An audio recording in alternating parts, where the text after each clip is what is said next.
Hey there, and welcome to the Girl Means Business podcast, the show where we're all about helping you feel confident both as a mom and a business owner. I'm your host, Kendra Swalls, mom of two, former teacher, and full-time photographer and business coach. Each week, we'll discuss the challenges, success, and secrets that make you say, I can do this, because you absolutely can. So pop in those earbuds, grab your favorite snack, and let's get ready, because this girl means business. Hey guys, welcome back to the Girl Means Business podcast. This week, we're talking about something that is really, really fun because it's an idea for adding more income to your business. And we all want more income, right? We all want to be adding more money into our business. So we're going to be talking about digital products. And if you are someone who is a service-based provider, I don't want you to turn this off because I'm going to be giving some very specific examples of different digital products that different niches and industries, service-based industries, can implement into their business. So I promise you it will be well worth the listen. Okay, let's start with what exactly is a digital product anyway. So a digital product is exactly what it sounds like. It's anything that you are creating that is not a tangible item. So if you are, selling actual products, physical products, jewelry, skincare, clothing, those are all physical products. Digital products are going to be anything that can be downloaded essentially online. So courses, templates, guides, ebooks, all of those things are digital products. Now, when it comes to adding digital products to your business, I want you to think about why. Why would we want to add digital products to our business? Well, there's a couple of really good reasons. One, it is an easy way, and I'm going to put easy in an asterisk there because it's not as easy as like just put it online and people will come, but it is an easy way to create passive income in your business.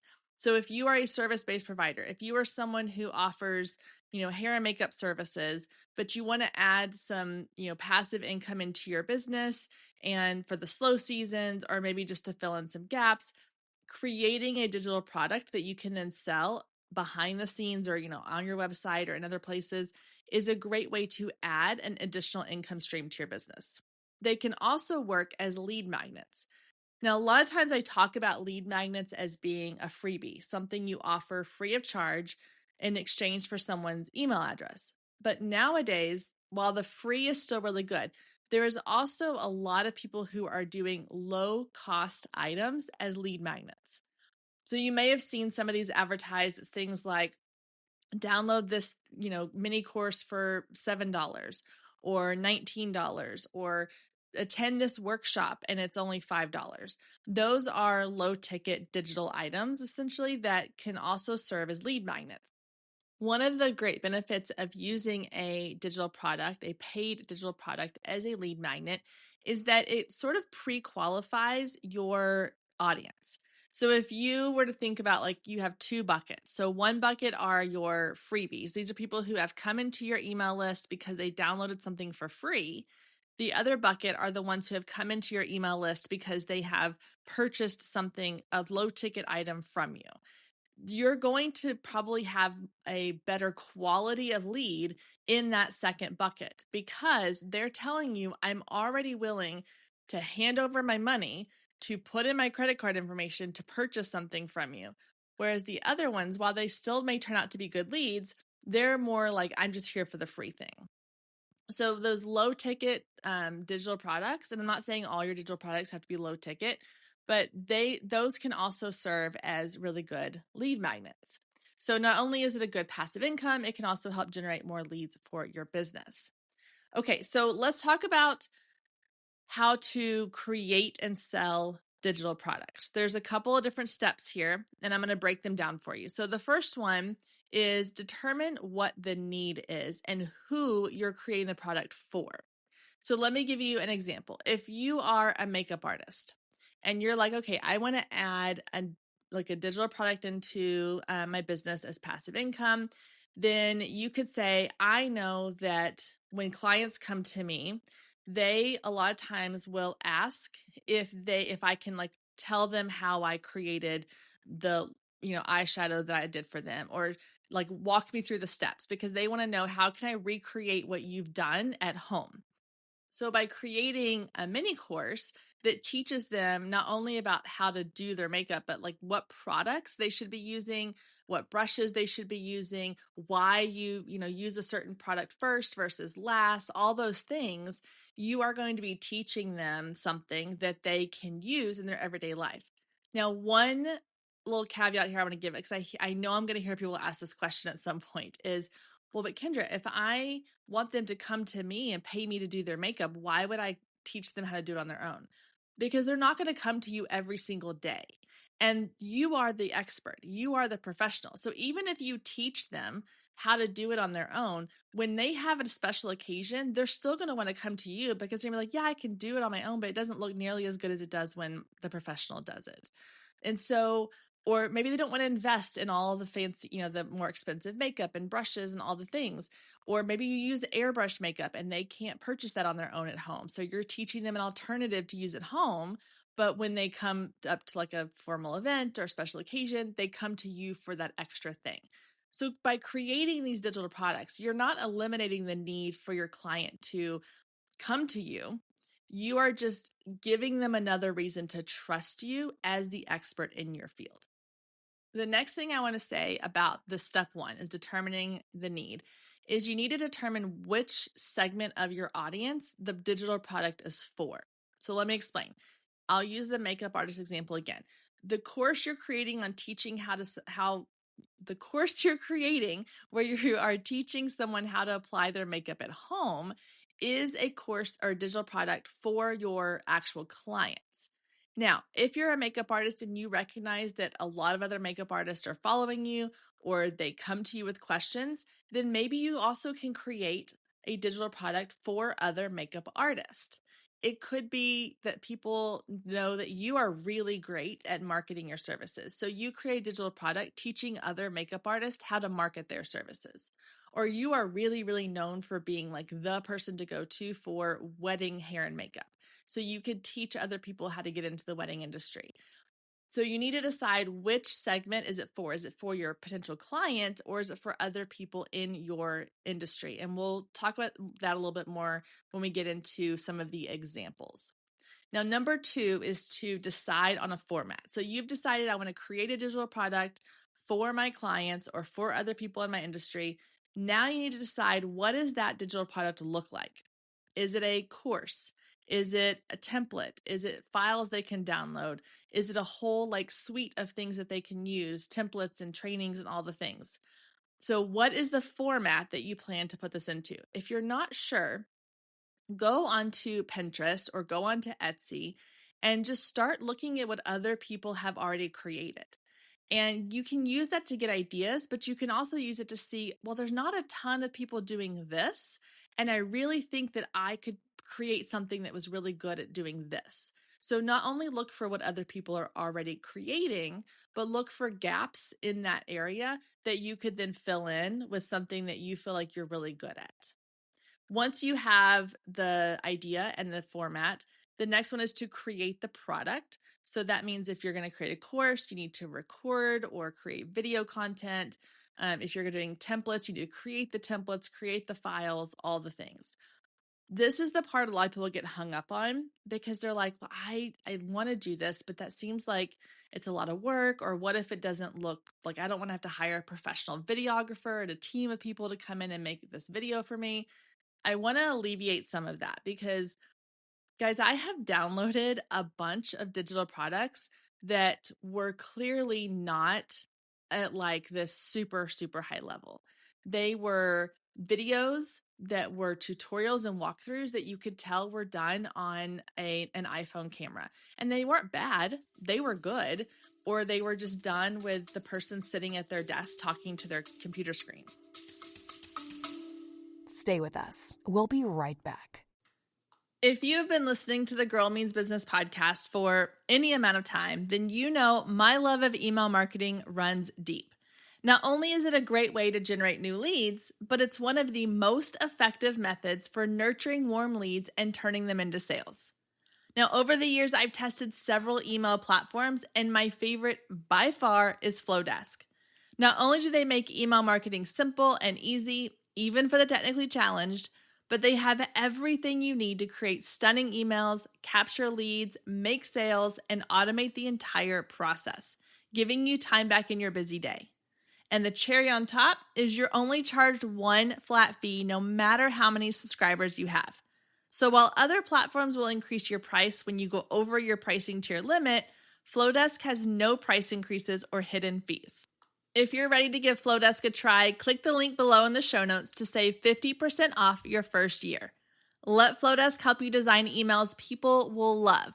Click the link below and check it out. I have a feeling you're going to love it just as much as I do.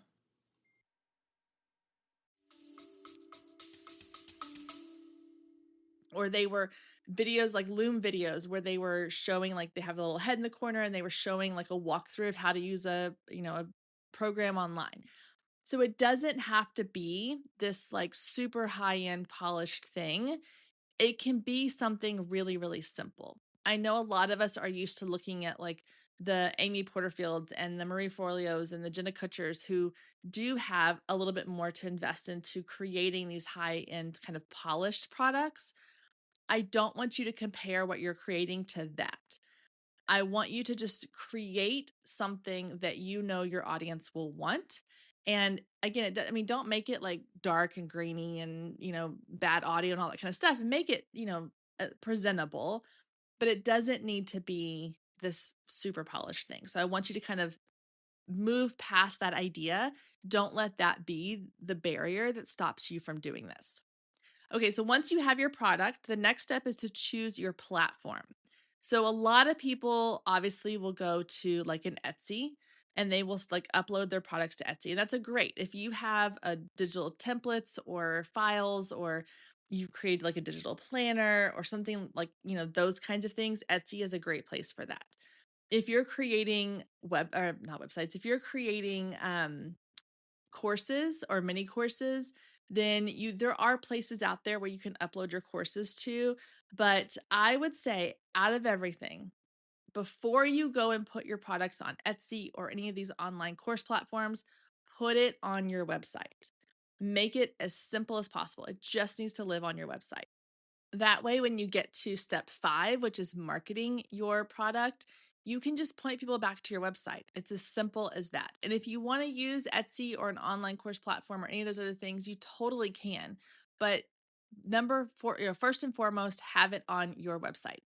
Now, hold on, I'm going to back up one step, because if you are creating a digital course that requires more than just like one video that they download, you will probably need some kind of course hosting platform just to make it simple and easy. So Kajabi, Thinkific, Teachable, those are all places you can upload course content to. I'm not going to get into all of those platforms, but if you are wanting to create a digital course, then I would definitely look into some of those platforms, because you'll still want to sell it on your website, but the content for the course will live on the course website, if that makes sense. An example of that is my Inbox Insider marketing course, email marketing course. It lives inside of Thinkific. So when you purchase that course on my website, you're purchasing it on my website, but you are going to then create a login for Thinkific, and that's where the content for the course lives. So the content for the course is kind of behind that Thinkific like paywall there. So that's how that works. If you're just doing templates and files, things that you can send them a download for, then you're not going to need the course platform. And then, of course, step number 5 is you need to market your product or your digital product. So this is where I think a lot of people, and I'm going to speak from experience here because I've done this, will create a digital product. They'll put it on their website. They'll put it on Etsy. They'll, put it on whatever site they're selling it on. And then they just kind of sit back and go, okay, let's just wait and see if anybody notices it. If you really want to create passive income and digital product income, you still have to be marketing it. You still have to let people know that it exists, that it's out there in the world. So you need to be talking about it. You need to have a little pop-up that comes onto your website that tells people you have this thing, or make sure you have like a little banner across the top of your website. Make it easy for people to find it. Put it on the sidebar of your blog, like on multiple places on your website. Make it known that you have this digital product or this digital thing they can download. And then same thing on social media. Talk about it. Make a point that once a week you're going to share about your digital product, whether it's in a story, whether it's post, you create a reel, you do a live, whatever you want to do. You're talking about your digital product at least once a week. One way to do this that's really, really helpful on Instagram is you have your pinned post at the top of your Instagram feed and use those pinned posts. You can go to my Girl Means Business account and see how I've done it. You can also go to my photographer account, so the Focus Photographer Lab, and you can see how I've done pinned posts there. I use those pinned posts as a way to advertise the top 3 things I want people to pay attention to. So on both of them, I mention this podcast. On both of them, I mention my free resources. And on both of them, I talk about my paid offers. And so, what you can do is if you have a digital product that you are trying to actively promote, create a post about that digital product, whether it's a static image or a carousel where you walk through what the digital product is and how they can get it, and then pin that to the top of your Instagram page so that when someone finds you and they're scrolling through your content, they're consuming your content, that's one of the first things they're guaranteed to see. Also, put it like in your link in bio, put it everywhere. Talk about it often, put it everywhere, because just because I'm saying this is passive income doesn't mean you don't actually have to put in the work to get people in there. It just means that it is something that kind of lives in the background of your primary business. I would also say this is a great place to, or a great time to put your stuff on Pinterest. I am kind of diving into Pinterest this year a little bit more, and I'm seeing a lot of the benefits of pinned content on Pinterest because the shelf life is a lot longer. So when you put up a post on Instagram or Facebook, if it's not a pinned post, obviously it's just a, post on your feed or in your stories, it's going to only live for about 24 hours. What that means is after about 24 hours, that post is probably not going to get seen by your audience. And so, and especially stories, because they literally disappear after 24 hours. But pinned content on Pinterest has a much longer shelf life. So if you are the makeup artist who has created that course, that mini course on how to get like the, flawless look, the airbrush makeup look without an airbrush makeup applicator, then you can create different pens that talk about it and put them on Pinterest. So when someone is on Pinterest searching for makeup tutorials, they might come across your course and purchase it. You can also, if you are doing content on YouTube or wherever, you can also then link to your courses on there. So just make sure you're putting them in as many places as possible because you never know where someone's going to find it or come across it. You have to get into that mindset of your audience. If your digital product is a tutorial of some kind, then you want to be putting it anywhere that someone is going to be searching for those tutorials. Because I promise you, especially if it's a low ticket item, people will pay for that information. Okay, so those are the 5 steps on how to actually get your digital product up and running out in the world. So now let's talk about some different ideas of digital products that you can create based on different industries. So I'm going to start with photographer. So if you are a photographer, and let's say you're creating products for your actual clients. So you're a family photographer, you are working with families with young children, then you can create a couple of really cool products for your audience. You can create album templates. So one thing that I do every year is I create what I call a family yearbook. So all year I just dump all of my photos from the year into a folder on my computer, and then every January or sometimes July because I forget, I will go back through those photos and I will create an album with all of our photos from the year.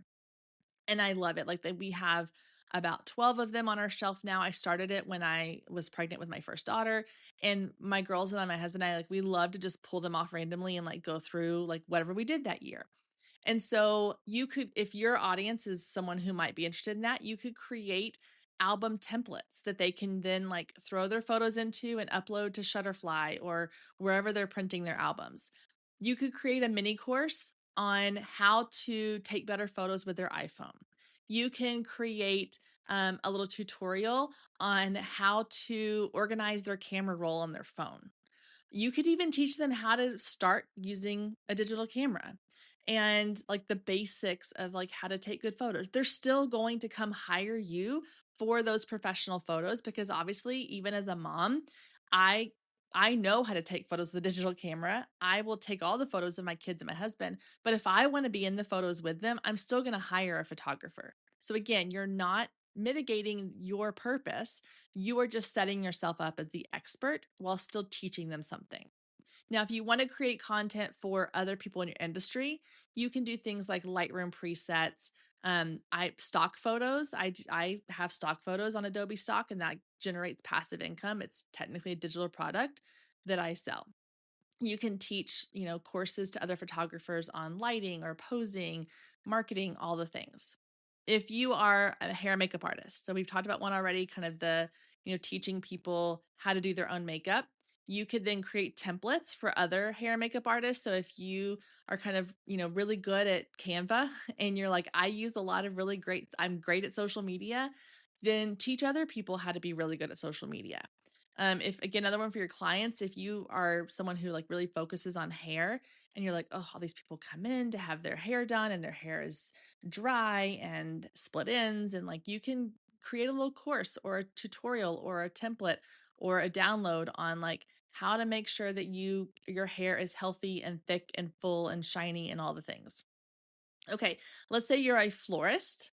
Then this is a really good one. In fact, I know a florist that in my area who does a lot of these things, and I think they're awesome. She has done a mini course on how to like learn how to create floral arrangements on your own. So again, it doesn't mean that these people aren't going to go hire her when they want, to send flowers to somebody. But if someone is like, I really love like these classes that you do where you can come into the store and you can, do the floral arrangements, but I, have moved far away or I don't have time to come to the classes, then they can, download the course and they can watch it on their own and they can learn how to create flower arrangements at home using whatever flowers they buy at the grocery store. Maybe you can even create a training or a course or a guide on how to grow flowers at home.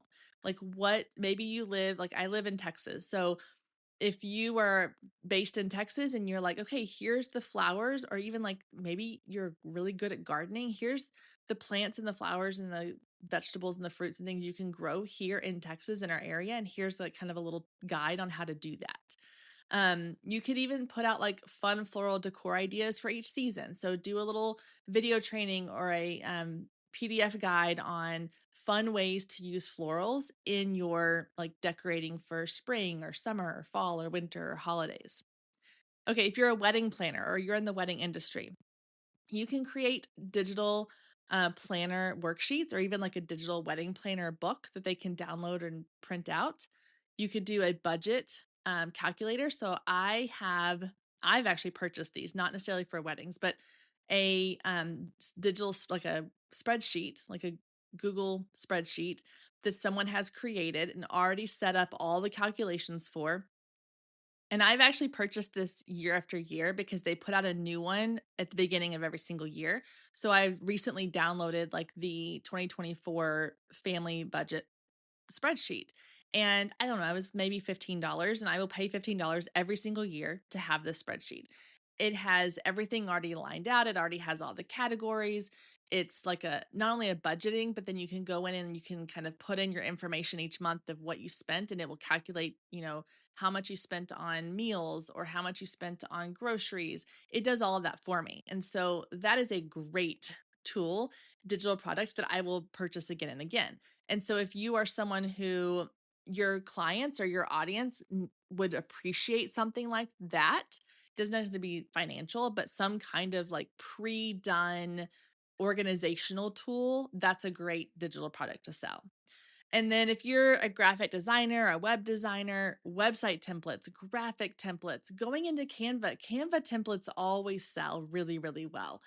I love going on to like Etsy and looking for, like branded digital templates. So there's several that are, if you're a photographer, you can go in and they'll show you like how to create the carousel post, or they'll have them already done for you where all of your images kind of make one big sort of slideshow, but they're all like overlapped and they kind of, fit together.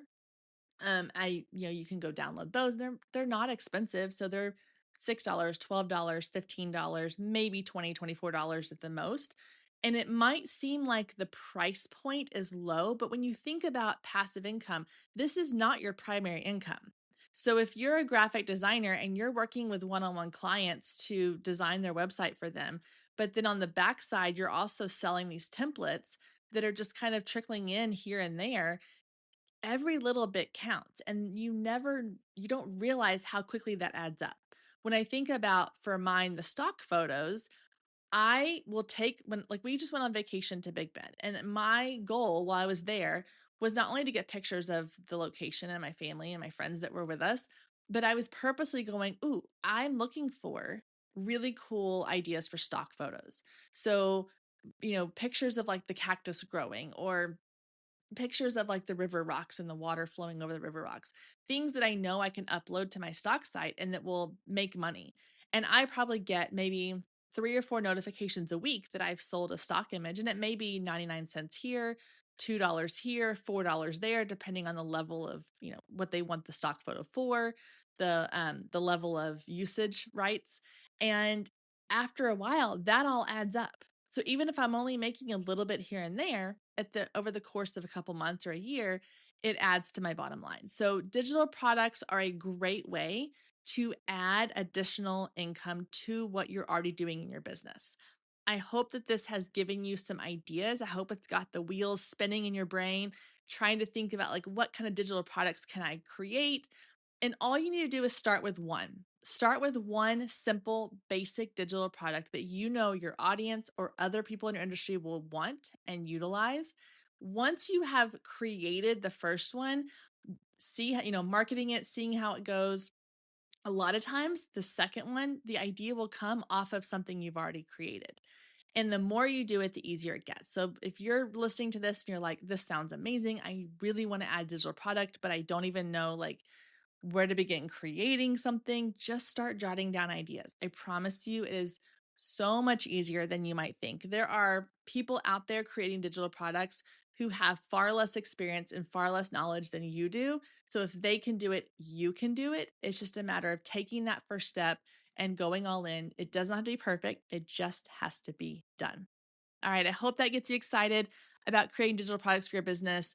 Thank you so much for being here, and I will see you back here next week, same time, same place. Thanks again for tuning into this week's episode. Don't forget to leave a review and follow us on socials at Girl Means Business. See you next week.